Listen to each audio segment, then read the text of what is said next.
Hello everyone. आज का जो टॉपिक है हमारा लैमार्कवाद के प्रमाण। इसके पिछली वीडियो में हमने लैमार्कवाद क्या है, लैमार्कवाद के सिद्धांत के बारे में हमने पढ़ लिया था। तो आज हम पढ़ेंगे लैमार्कवाद के प्रमाण, जिसमें सबसे प्रचलित जो सुविख्यात प्रमाण था लैमार्कवाद का वो अफ्रीकी जिराफ का उदाहरण उन्होंने लिया था। जैसा कि शुरू में आपने स्टार्टिंग में देखा था कि जिराफ की फ़ोटो में धीरे धीरे उसके शरीर में जो परिवर्तन हुआ था, यानी कि उसकी गर्दन और जो टांग थी वो परिवर्तित हो गई थी। तो उन्होंने यही उदाहरण लिया था कि जिराफ की जो टांग थी, जो जिराफ था अफ्रीका, वो रेगिस्तान में पाया जाने वाला जीव था और उसकी शुरुआत में अगर हम बात करें, यानी कि उसकी शुरुआत की जो पीढ़ियाँ थी वो रेगिस्तान में रहती थी और उनको क्या कहती थी, कुत्तों के समान थी, यानी वो छोटी छोटी घासों को खाती थी। क्योंकि रेगिस्तान में घासें कम होने की वजह से और जीव ज़्यादा होने की वजह से वो घासों को चरते गए और धीरे धीरे वो घास ख़त्म हो गई।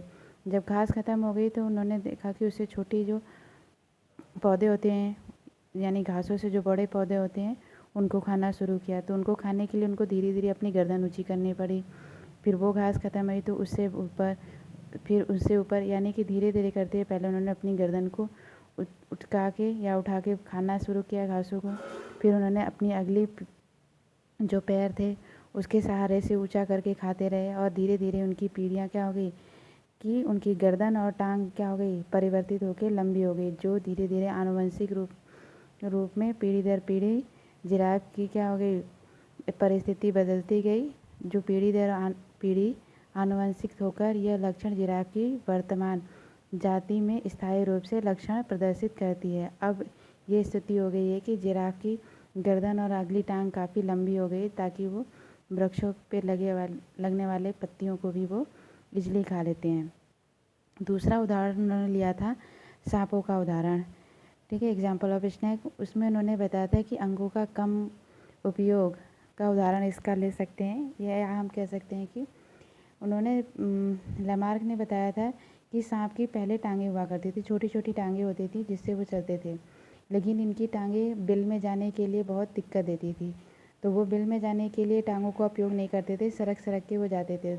तो टांगों का उपयोग उन्होंने निरंतर क्या कर दिया, धीरे धीरे कम कर दिया और उनकी टांगें छोटी होकर धीरे धीरे वो विलुप्त हो गई। ये उन्होंने दूसरा उदाहरण लिया था। अब हम आगे इसके बाद बात करते हैं लैमार्कवाद की आलोचना, क्योंकि लैमार्कवाद जो दिया था उस पर कुछ वैज्ञानिकों ने अपना मत दिया था, कुछ ने उसकी आलोचना की थी। आलोचना में जो सबसे विख्यात थी कि लैमार्कवाद की आलोचना की थी बीजमान ने। ये क्वेश्चन कई बार पूछा भी गया है पेपरों में कि लैमार्कवाद का विचलन या आलोचना किस वैज्ञानिक ने की थी, तो बीजमान ने की थी। बीजमान ने बताया था, उन्होंने अपना एक प्रयोग एक चूहे पे किया था। बीजमान ने जब अपने प्रयोग चूहे पे किया तो उन्होंने देखा था कि 20 से 22 पीढ़ियों तक नवजात जो चूहे होते हैं उनकी पूँछ को उन्होंने काट दिया था।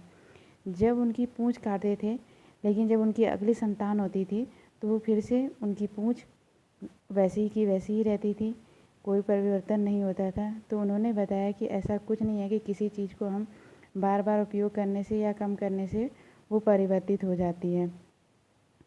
तो उन्होंने ये बात कही थी, लेकिन इस पर कुछ परिवर्तन हुए।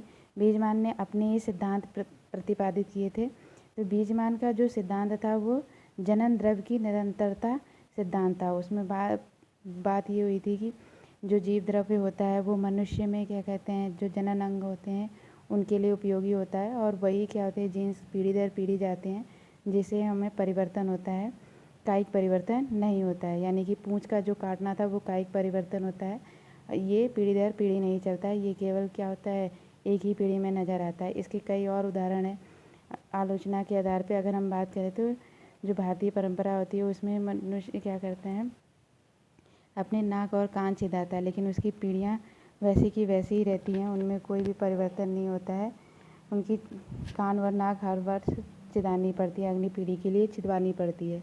ऐसी एक परंपरा है जो चीन में है। चीन में छोटे पैर वाली जो महिलाएं होती हैं उनको सुंदर माना जाता है। तो उन जो चीन में रहने वाली जो छोटी लड़कियां होती हैं उनको लोहे के जूते पहनाते हैं ताकि उनके पैर छोटे रहें, लेकिन ऐसा नहीं होता है। पैरों की वृद्धि क्या होती है, सामान्य ही होती है। तो ये सब क्या होते हैं, कायिक परिवर्तन होते हैं।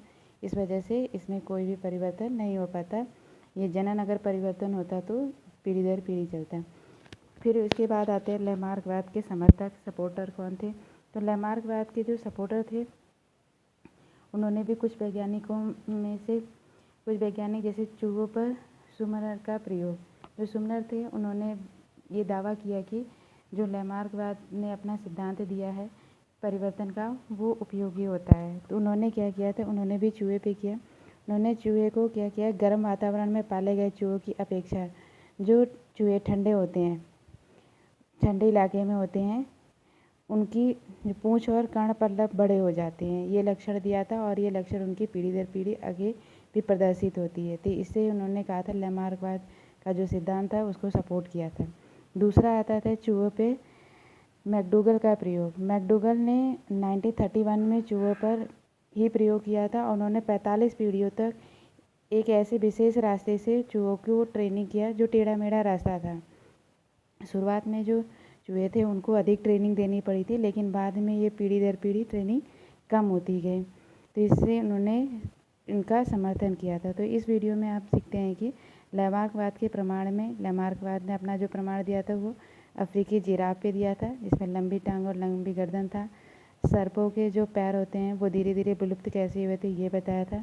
लैमार्कवाद की जो आलोचना की थी वो बीजमान ने की थी और लैमार्कवाद के जो समर्थक किया था वो सुमेरन और मैकडूगल थे। इसकी अगली वीडियो में हम पढ़ेंगे नव लैमार्कवाद क्या था। अगर आपको इस वीडियो से कोई जानकारी प्राप्त होती है तो वीडियो को लाइक और शेयर करें। धन्यवाद।